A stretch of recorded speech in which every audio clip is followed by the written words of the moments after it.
Theragun, lacrosse ball, TheraBands, exercise routines, home care, whether it's, extension or flexion bias exercises, none of those will ever be able to replace the chiropractic adjustment in regards to when it's needed, it's needed.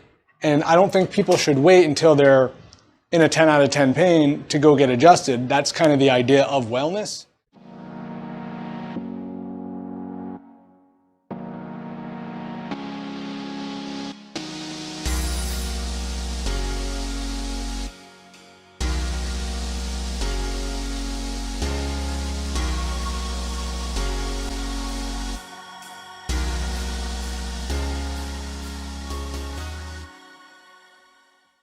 Guys, I was trying to make a bunch of different derivatives of this video when I was driving to and from work.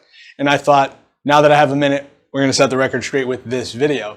And one of the things that had come up recently was people would ask, why did we adjust my lumbar today? Or why did it make this kind of sound, cracking sound? Or why did we then do it on the prone table face down when you kind of thrusted through my thoracic spine or even my sacroiliac joint and it made this like deep thunking sound?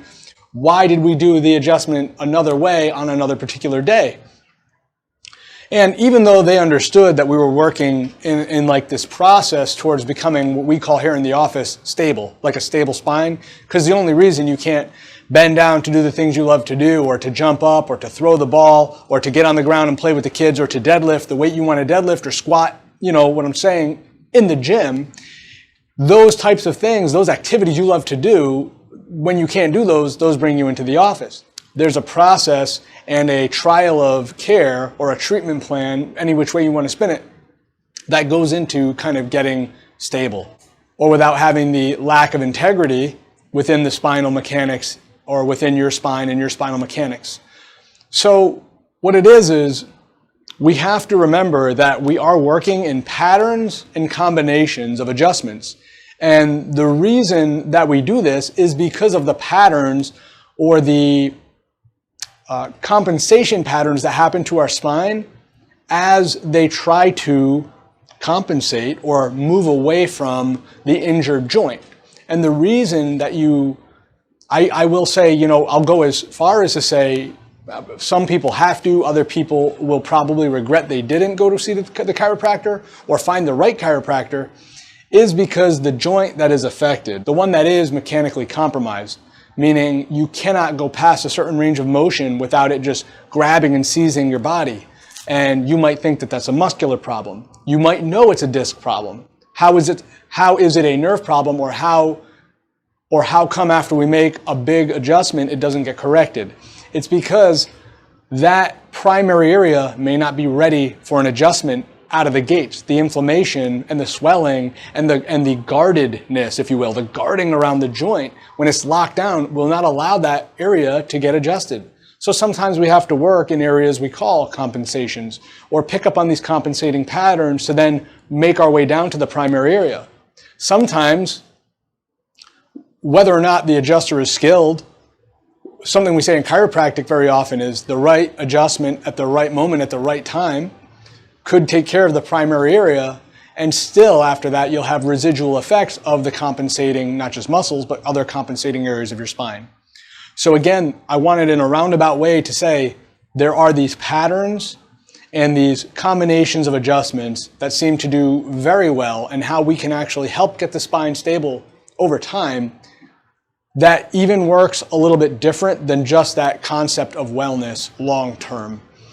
Which is why not only do we do a trial of care, but you'll see that one day when we adjust with the lumbar, with maybe your left or your right side up on a table, looking like a lumbar roll or looking like a pretzel or side lying adjustment, there are other days where we might just lay you down prone on the table, again, that means face down, to specifically adjust in a different vector.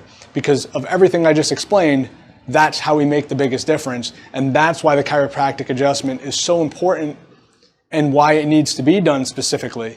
One of the last things I'd like to address in this video is all modalities aside, meaning everything that we talk about here in this office, Theragun, lacrosse ball, TheraBands, exercise routines, home care, whether it's, extension or flexion bias exercises, none of those will ever be able to replace the chiropractic adjustment in regards to when it's needed, it's needed. And I don't think people should wait until they're in a 10 out of 10 pain to go get adjusted. That's kind of the idea of wellness. But if you think about it from a perspective of I'm beginning to feel better after that initial adjustment, there's always going to be the need for that combination in those patterns in order for, an experienced chiropractor to kind of give you the green light to then rely on those exercises for a while before getting your spine checked again. I hope that this video brought you not only value and information, but I hope it cleared up not only the need for an adjustment or why we would have to work in various areas in order to bring the spine to, true stability. If you guys ever need anything, feel free to reach out. And until next time, this is Dr. Pearlman.